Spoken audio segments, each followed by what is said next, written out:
नमस्कार।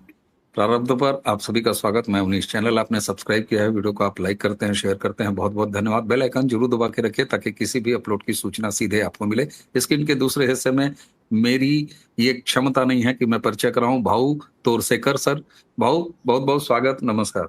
नमस्कार भाऊ, आज दो इश्यूज पे बात करेंगे। शुरुआत कर लेंगे जरा खमनाई यानी अमेरिका और इजराइल ने मिलकर मार दिया। चलिए उस पर हम बात नहीं करेंगे। अमेरिका ने वेनेजुएला में क्या किया, अमेरिका भारत के साथ क्या कर रहा था, ये अलग है, वो हमारा मैटर नहीं है। हाँ, हमारा कंसर्न हो सकता है, हम उस पर ऑफिशियल एक भारत का स्टैंड आ जाएगा और भारत का स्टैंड खुल कर रहा है। लेकिन खमनाई के मरने के बाद कश्मीर से लेके और योगी आदित्यनाथ के उत्तर प्रदेश के लखनऊ तक में, हालांकि वहां शिया और सुन्नी विवाद की बहुत पुरानी हिस्ट्री रही है, लेकिन अलग अलग नेताओं के अगर आप ट्वीट देखेंगे तो ये एक तरीके से मुस्लिम उम्मा को समर्थन, और यहाँ तक कि घाटी में तो कुछ तोड़फोड़ भी हो रही है, इसकी भी खबर है। इस सेंटिमेंट को आप क्या कहेंगे? भारत का यहाँ यूएस के खिलाफ नारेबाजी हो रही है, इजराइल के खिलाफ नारेबाजी हो रही है, ये कौन सा सेंटिमेंट है जो ये दर्द जगा देता है? पहला। और दूसरा, ममता बनर्जी अब वेस्ट बंगाल में कहाँ खड़ी हैं? क्योंकि 10% के लगभग नाम कट जाएंगे इस एसआईआर में। खुद ममता बनर्जी के अपने विधानसभा निर्वाचन क्षेत्र में 47,000 नाम काटे जा चुके हैं और लगभग 14,000 नाम ऐसे हैं जिन पर तलवार लटक रही है। ओवर टू यू भाऊ। हम शुरुआत करेंगे जरा सा, ये छातियों में दूध क्यों उतर आता है, कहीं फिलिस्तीन में या कहीं कुछ हो? हमारे यहाँ से क्या मतलब, तोड़फोड़ से क्या मतलब भाऊ? जब वो उनका पंथ है, वो तो शिया पंथ के लोग जो है वो अगर उसको सुप्रीम लीडर दुनिया का मानते हैं, जैसे हमारे यहाँ के कैथलिक भी हो तो पोप को ही उनका सर्वोच्च लीडर मानते हैं, क्योंकि वो तो कैथलिक होते हैं, वो तो शिया होते हैं, वो तो सुन्नी होते हैं। हम ऐसा कुछ मानते नहीं, हम शंकराचार्य का नहीं मानते, हम उठाकर जेल में डाल देते, क्योंकि हम कम्युनल है, वो सेक्युलर है। सेक्युलर का मतलब अपने धर्म के प्रति कट्टरता होना चाहिए। ये अलग नहीं, पिछले 20-25 साल में एक नया शब्दकोश आया है जिसमें हम बचपन से पढ़े हुए, समझे हुए, सीखे हुए जो शब्द है उसके अर्थ आजकल के सेक्युलर लिबरल इसमें पूरे के पूरे बदल गए। यानी धर्म के प्रति कट्टर होना ही सेक्युलरिज्म होता है, और धर्म के प्रति आप उतने कट्टर ना हो तो आप कम्युनल बन जाते। हम कम्युनल है, क्यों है? क्योंकि कोई भी हमारा शंकराचार्य, जयललिता ने, आपको याद होगा, काची कामकोटी के शंकराचार्य को उठाकर जेल भेज दिया था। बिल्कुल। हमने उंगली तक नहीं उठाई, क्योंकि हम कम्युनल है, हम कम्युनल है। तो ये सेक्युलरिज्म की रिएक्शन हम देख रहे हैं। आप जो बोल रहे हो ना, कराची में तो यूएस अमेरिका का जो एम्बेसी है वो जलाई गई। एम्बेसी, जी बिल्कुल। कराची में बहुत सारे शिया पंथी है। तो ये होता है, होता है। लेकिन ये जब नहीं था, जब आयतुल्ला खोमेनी इनका सबसे सुपर लीडर हुआ था, तो वो ईरान में था ही नहीं, वो पेरिस में छुपा था। ये बीज संभाल कर किसने संभाला था? वो फ्रांस के लिबरल लोगों ने, सेक्युलर लोगों ने ये संभाल कर रखा था। आगे चलकर उसका बड़ा पेड़ बनाना है, वृक्ष बनाना है। इस सेक्युलरिज्म को समझना चाहिए। हम जिसको जिहाद बोलते हैं, तालिबान बोलते हैं, ये इस्लामिक नहीं है, ये सेक्युलर है। जिहाद सेक्युलर होता है, आपको ये समझना जरूरी है। हम सेक्युलरिज्म का डिक्शनरी में उसका मायने समझ लेते और समझते ये है, वो नहीं है। हम लेबल पर जा रहे हैं। लेबल हटा दो, माल चेक करो, माल चेक करो। तो इसलिए जो कुछ हो रहा है, अगर वो सुप्रीम लीडर है तो वो सही कर रहे हैं, मैं उनको गलत नहीं मानता। हम हमारे सेक्युलर को गलत मानता हूं कि ये इनको सेक्युलर मान रहे थे।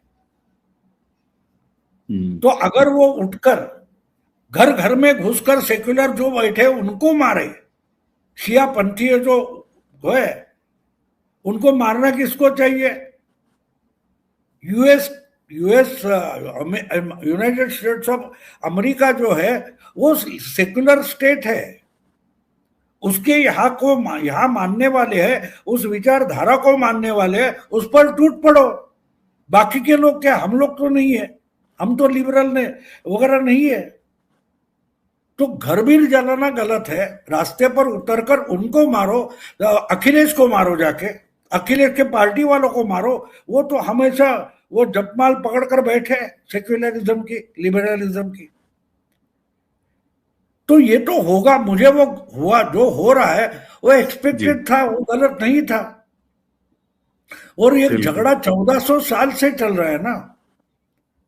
वो जो मोहम्मद पैगंबर के जो भतीजे या कोई दो थे, उनको मारा गया करबला में बिना पानी के, वहां से चल रहा झगड़ा है। वो इजराइल के खिलाफ है ऐसे नहीं मानते हैं, शिया उनका झगड़ा है।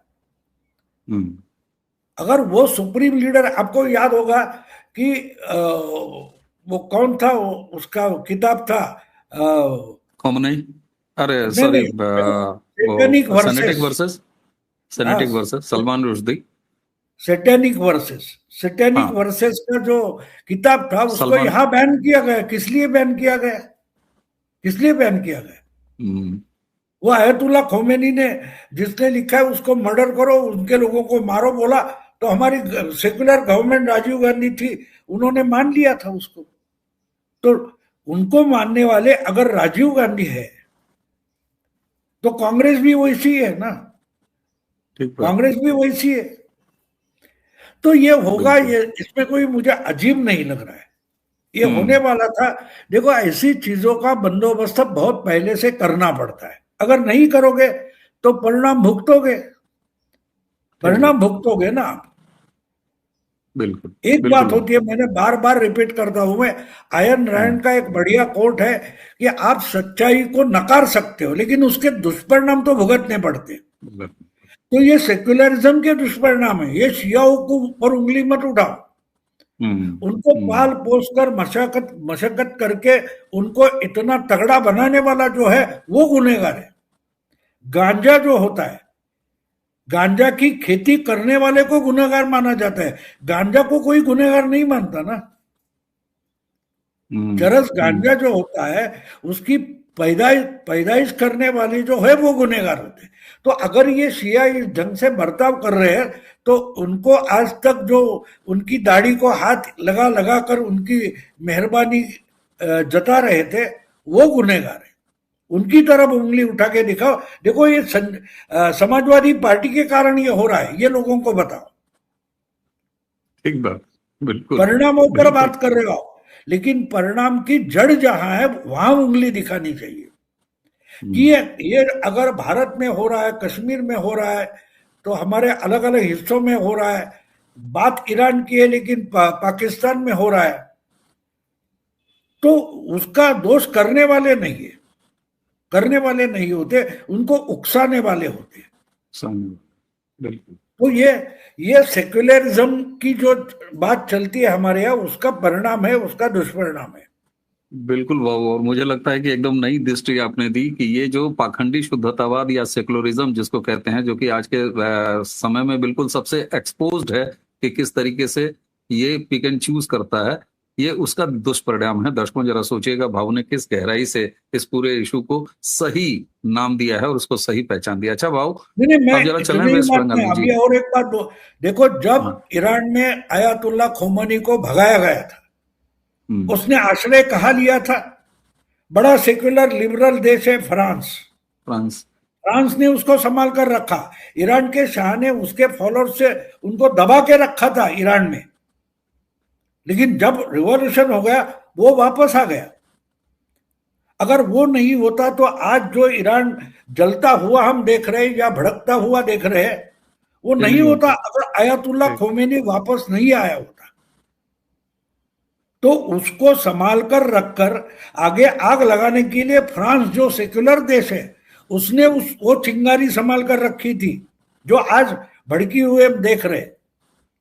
ये खामेनी के पहले खोमेनी था ना, वो कहाँ छुपा था? ईरान के राजा के समय। उसने तो ये सब खत्म करने की कोशिश की थी, लेकिन सेक्युलर लोगों ने उनको संभाल के रखा। तो इसलिए मैं बोलता हूं ना, सेक्युलरिज्म ये बड़ा ढोंगी होता है, पाखंड होता है। सेक्युलरिज्म ये पाखंड है, ये हमको बहुत बड़ी समझना बात, चाहिए। बहुत बड़ी बात, बहुत बड़ी बात यह है कि ये बिल्कुल इस पूरे विषय को देखने की दृष्टि ही बदल देता है, जो बात आपने कही। भाऊ, अब जरा वेस्ट बंगाल चलते हैं। ममता बनर्जी, एसआईआर का काम पूरा हो गया है, जहां अब जो सस्पेक्टेड हैं, जिसमें कि न्यायाधीश लगे हुए हैं, वो काम चलता रहेगा।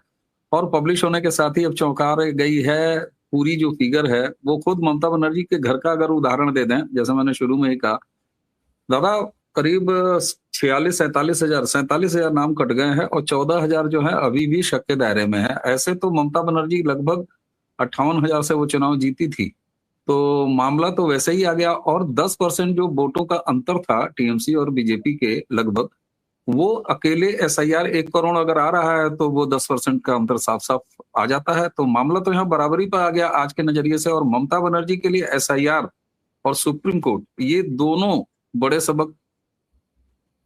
वाह। देखिए, एक बात है, मैं आपको बोल दूंगा, जरा थोड़ा सर्च करो।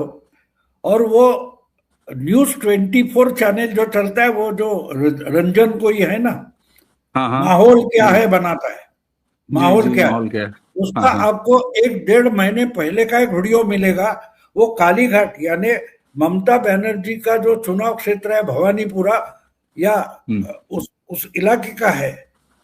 उसमें वो एक 50-60 साल की महिला का इंटरव्यू कर रहा है और जी। उसको बोल रहा है कि एसआर में कैसा चल रहा है, आपको मिल गया एसआर का फॉर्म, आपने भर दिया फॉर्म, क्या कागज थे सबमिट किए।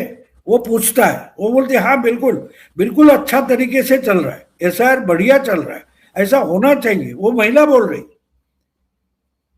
जब वो पूछता है तो क्या बदलाव होगा, तो वो मुंह को हाथ लगाकर जीभ बंद करने जैसा वो नहीं बोलेंगे, वो नहीं बोलेंगे। लेकिन एसआईआर अच्छा है बोल रही हो, इसका मतलब वो खुद ममता के खिलाफ है। और वो हम्म। जो इंटरव्यूअर है, वो बोलता है कि ये तो कालीघाट यानी ममता के घर से बिल्कुल नजदीक है।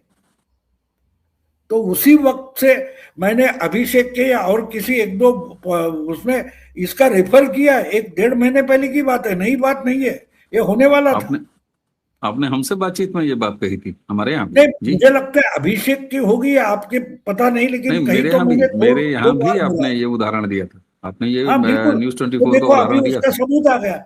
वो जो, अब देखो वो रिपोर्टर इंटरव्यू कर रहा है, मतलब माहौल क्या है करके, लेकिन ये निष्कर्ष नहीं बता रहा है कि अगर ये महिला ये बता रही है तो यहाँ कितने बोगस वोट कटेंगे, उसकी खुशी उस महिला को है। ये उस खबर का निचोड़ है, लेकिन वो नहीं बताएगा। जो धूल हम्म। झोंकते हैं आंखों में रिपोर्टिंग में, ये तरीका होता है धूल झोंकने का। वो अगर बोल रही है एसआईआर अच्छा है, ये ममता के घर के पास का घर है, वहां की महिला है, और जब परिणाम के बारे में बोलेंगे तो बोलेंगे नहीं बोलूंगा, मुंह बंद करके बोल रही है, क्योंकि वो डरी हुई है ममता के हम्म। रेजिम से। वो महिला डरी हुई है, बाकी सब सच बता रही है, लेकिन मामला जब टीएमसी और ममता पर आता है तो वह ममता सच बोलने को डर रही है। ये खबर थी, लेकिन वो रिपोर्टर वो खबर नहीं बता रहा है जो कैमरा दिखा रहा है। तो जब हम देखते हैं तो हमारी आंख और दिमाग खुला होना चाहिए। वो महिला सीधे सीधे बता रही है कि एसआईआर होना जरूरी था, क्योंकि ममता की गुंडई से यहाँ चुनाव जीता जाता है। अगर ममता को हराना है तो यहाँ एसआईआर होना जरूरी है, बोगस वोटर हटाना जरूरी है, गुंडई कम होना जरूरी है, और जब होगा तब मुंह खोलकर बोलूंगी, ये उसका कहना है। यस। तो बिल्कुल। ग्राउंड रिपोर्ट करने वाले हमारे आंख में मुंह से बोले हुए शब्दों से धूल झोंकते हैं, इसलिए सुनो कम, देखो ज्यादा। बिल्कुल वो। अच्छा, एक चीज और, सुप्रीम कोर्ट जिस तरीके से पूरे एसआईआर प्रोसेस को अपने हाथ में लिया और ममता बनर्जी को चेताया, उन्होंने कहा कि गंभीर परिणाम, गंभीर परिणाम। क्या ममता बनर्जी अब उसको ऐसे दो राहे के तौर पर फंसे हुए देख रही हैं जहां पॉलिटिकल संकट उनके सामने है, एंटी इनकम्बेंसी। और एक चीज और भाव, ममता बनर्जी की आदत रही है विधानसभा चुनाव को जब से मोदी आए हैं तब से मोदी वर्सेस ममता बनर्जी करने की। दीदी, ओ दीदी कह के पिछली बार नरेंद्र मोदी, मुझे लगता है कि वो एक काम उनके चाहे हिसाब कर भी गए थे, लेकिन इस बार स्ट्रेटजी बीजेपी और खुद प्रधानमंत्री की बदली हुई है। ये चुनाव बीजेपी ऐसा लग रहा है कि नरेंद्र मोदी वर्सेस ममता नहीं होने दे रही है, और अगर ये नहीं हुआ तो ममता बनर्जी को नुकसान होने जा रहा है, क्योंकि वो फिर सेंटिमेंटल जो उनका ग्राउंड है उस मैदान में नहीं खेल पाएंगी। ऐसा लग रहा है बीजेपी ने एक नई स्ट्रेटजी अपनाई है जी। नहीं, इस बार एक है कि बातें कम करेंगे, काम ज्यादा करेंगे। हम्म। काम ज्यादा करेंगे ये उन्होंने तय किया है, और उसी ढंग से वो काम में लगे हुए पिछले 8-10 महीने से। मुझे पता है किस ढंग से काम हो रहा है, और आपको ऊपर ऊपर दिखाई नहीं देगा। बड़े बड़ी रैलियां नहीं होगी, बड़े मोर्चे नहीं खुलेंगे, या क्या बोलते हैं उसको, मीटिंगे नहीं होगी प्रधानमंत्री की। हाँ, होगी, लेकिन जो पिछली बार हुआ था हम्म। उतना बड़ा दिखावा नहीं होगा। लेकिन अंदर से जो काम हो रहा है वो मुझे मालूम है पिछले 8-10 महीने से हो रहा है। उसका एक ही क्लू आपको देता हूं मैं, जो मुझे आरएसएस जिस ढंग से पिछले 5 साल में 15,000 नई आरएसएस की शाखाएं खोली गई है। कहीं इसकी चर्चा सुनी आपने? नहीं सुनी। नहीं। तो ये बात बहुत बड़ी होती है। आपको एक बात बता दूं, अभी अभी महाराष्ट्र में जो क्या बोलते हैं उसको, जिला परिषद, तहसील, ब्लॉक के चुनाव हुए, फिर 228 छोटी बड़ी नगर पालिका, नगर परिषद के चुनाव हो गए। उसके 6 महीने पहले एक 4.5 करोड़ का पैकेज दिया गया था। किसको मालूम है? गांव गांव में वो भजन मंडली होती है, उनको 25,000 की सब्सिडी दी गई। अब 25,000 उस भजन मंडल के लिए बहुत बड़ी रकम होती है। उसमें समझो 100-150 वो झांझ आती है, ढोलक आते हैं, हारमोनियम खरीद सकते हैं। तो वो भजन मंडली के लिए बहुत बड़ी बात थी। लेकिन वो उसी गांव में रहते हैं, वो आसपास के 10-15 गांव में भजन वगैरह करते हैं, तो वो प्रचारक बन गए। वो प्रचारक बन गए, और जब वो खुश रहते और हर हफ्ते में उनका जनता से संपर्क आता है ना, फिर चुनाव के दिन आता है, समझे आप? ये तरीका होता है काम का, ये तरीका होता है काम का। तो ये जब मैं बोल रहा हूं कि 10 महीने से काम चल रहा है, तो उसमें एक स्ट्रेटेजी अपनाई गई कि हमको वोट करना है, परिवर्तन लाना है, और उसके लिए कम से कम एक वोटर को हमारी तरफ से 7 बार संपर्क होना चाहिए। क्या किया है तय? 7 बार संपर्क होना चाहिए। ठीक है, 7 बार नहीं होगा, 4 या 5 बार तो हो जाएगा। और 4 या 5 बार अगर एक ही इंसान को अलग अलग एक ही विचारधारा के लोग 5-6-7 बार मिलते हैं, तो उस पर प्रभाव तो होता है। 100% नहीं होगा, 70% तो होगा। तो ये जो मीटिंग पर्सनल होती है, वो बड़े पंडाल डालकर नहीं होती। और ये काम 10 महीने से चल रहा है। इसकी चर्चा तक नहीं, मीडिया में कहीं दिखाई नहीं देगा आपको, कहीं दिखाई नहीं देगा। लेकिन ये काम चल रहा है, और ये स्ट्रेटेजी है जिसको और पार्टियां स्ट्रेटेजी नहीं मानती। आजकल पॉलिटिकल स्ट्रेटेजी, रणनीति का मतलब क्या होता है? इसकी टांग खींचेंगे, उसका कान खींचेंगे, उसकी टोपी उड़ाएंगे, इसको स्ट्रेटेजी बोलते, उसको स्ट्रेटेजी नहीं मानते। देखो, युद्ध की स्ट्रेटेजी होती है, लड़ाई की स्ट्रेटेजी जो होती है, तब दुश्मन को खोखला करना, ये सबसे बड़ी स्ट्रेटेजी होती है। तो 8-10 महीने से इस स्ट्रेटेजी में काम चल रहा है कि ममता तो चुनाव आयोग से लड़ रही है, ममता तो सुप्रीम कोर्ट से लड़ रही है, ममता तो मोदी शाह से दिल्ली में लड़ रही है, लेकिन उनकी जमीन तो खोखली हो गई ना। आपने वो पंचतंत्र या कहीं एक स्टोरी थी बढ़िया, आपने सुनी होगी। एक चूहे को शेर ने पकड़ा था, तो चूहा बोला यार मुझे जीवन दान दे, मैं कभी तेरे काम आ जाऊंगा। और एक बार वो शेर उसको छोड़ देता है। एक बार ये हो जाता है कि किसी शिकारी के जाल में शेर फंस जाता है और वो जाल से नहीं निकल पाता। तो याद करता है अगर वो चूहा, यानी कोई तो मदद करो, तो चूहा पहुंच जाता है, बोलता है देख मैं ऐसे फंस गया, कोई बात नहीं, बोला मैं मेरी बिरादरी के लोग लेके आता हूं। और वो चूहे कुतर कुतर कर वो जाल तोड़ देते हैं और शेर निकल आता है। बात छोटी होती है, लेकिन जो काम वो एक शेर नहीं कर पा रहा था, वो चूहों ने करके दिखाया था। ये कहानियां जो होती है ना, वो हमें रणनीति की बारीकियां समझाते हैं। अगर हम समझने के लिए तैयार है तो हमको वो देखना पड़ेगा इस कहानी में क्या बताया जा रहा है, क्या समझाया जा रहा है। लेकिन हम बोलते हैं ये तो बच्चों के लिए कहानी है, क्योंकि हम तो ज्ञानी हैं। और ज्ञानी कैसे होता है मालूम है? ज्ञानी होता है वो छोटा नहीं होता, मैं मानता हूं, लेकिन जो ज्ञानी होता है वो छोटी छोटी बातों की बात नहीं सोचता। आपने कहीं और पढ़ा होगा कि मैंने स्कूल के टाइम में सुनी हुई कहानी है, न्यूटन जो था उसने एक बिल्ली पाली थी और बिल्ली को बच्चे हो गए, तो उसने एक बॉक्स बनाया था बिल्ली को रहने के लिए। तो उसमें एक बड़ा छेद बिल्ली के लिए, एक छोटा छेद बच्चों के लिए बनाया। अरे बड़े छेद से बच्चे भी जा सकते थे ना। तो न्यूटन का इतना पागल था, इतनी छोटी बात उसके दिमाग में नहीं है, नहीं, क्योंकि वो तो ज्ञानी था। जब ज्ञानी हो जाते हो ना आप छोटी छोटी बातें भूल जाते हो। तो ज्ञानी गलत होता है ऐसे नहीं मानता मैं, लेकिन जब उसको लगता है कि मैं ज्ञानी हो गया, मैं छोटी छोटी बातें पर क्यों सोचूं, तो ये छोटी जो चूहों की कहानी मैंने बताई वो आप समझ लो, तो स्ट्रेटेजी क्या है आपको समझ में आएगा। और ये पिछले 8-10 महीने से चल रहा है, और 8-10 महीने से चल रहा है। तो मान लो आप कि मेरे पास जो आंकड़े हैं, कम से कम 7-8 हजार बाहर के आरएसएस के कार्यकर्ता स्वयंसेवक बंगाल पहुंचे और वो काम कर, जिसका किसी के पास ग्राउंड रिपोर्ट नहीं है।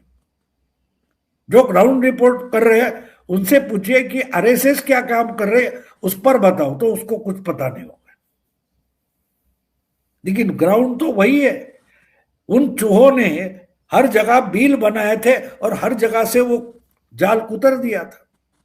तो ये होता है रणनीति। अगर समझनी है तो बड़े बड़े जो युद्ध होते हैं उसमें भी दुश्मन को खोखला बनाना ये सबसे बड़ी रणनीति होती है, सबसे बड़ी रणनीति होती है। आज अगर आपने शुरू में बोला ईरान में, अरे ईरान में बिल्कुल एक जगह जहां थी खामेनी था, उसी को कैसे उड़ाया गया।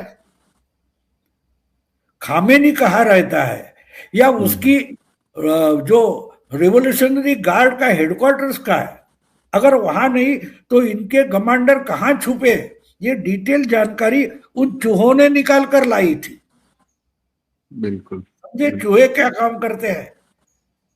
चूहा तो दिखाई देता है छोटा, लेकिन अगर चूहे के दिमाग से काम करो तो बड़े बड़े शेर भी हार जाते।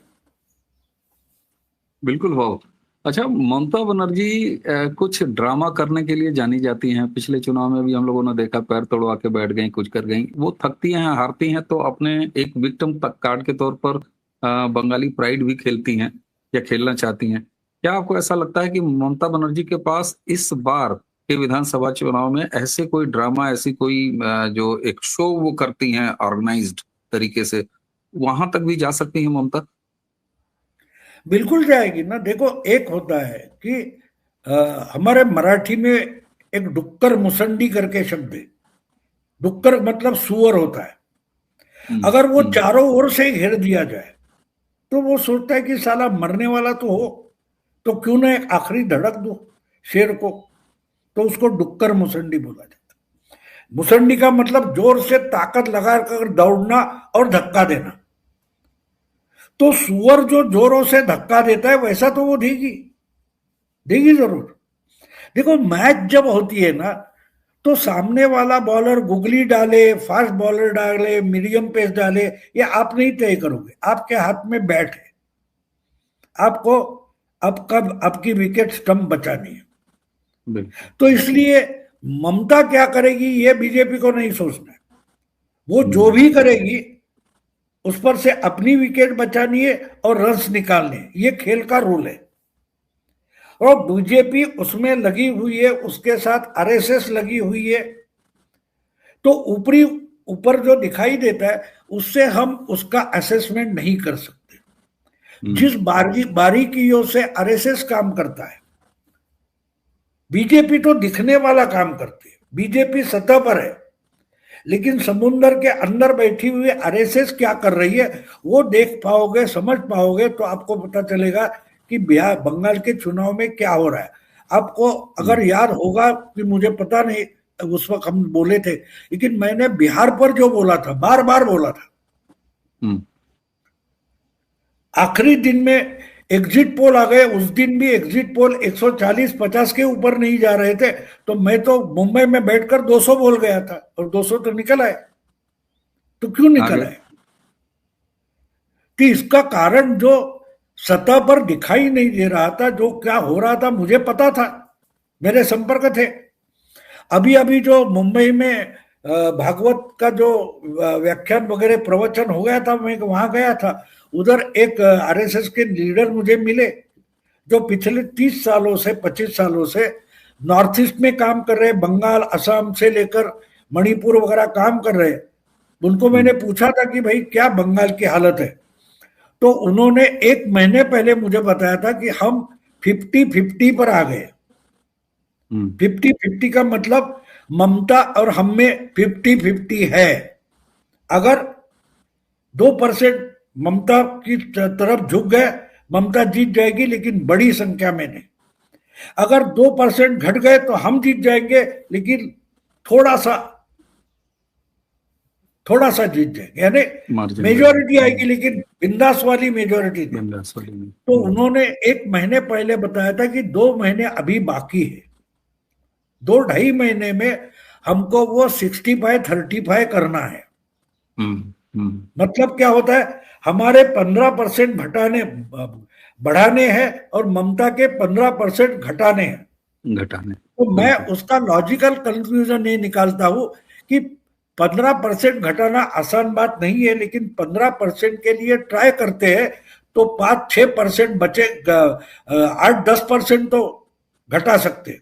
तो ये हो गए 50 से 55, 58, 60 तक जाएंगे। तो ये जब मैं मैथमेटिक्स पेश करता हूं तो मैं मानता हूं कि बीजेपी 150 से आगे चली जा सकती है, अगर वो बोले ढंग से काम हो रहा है तो।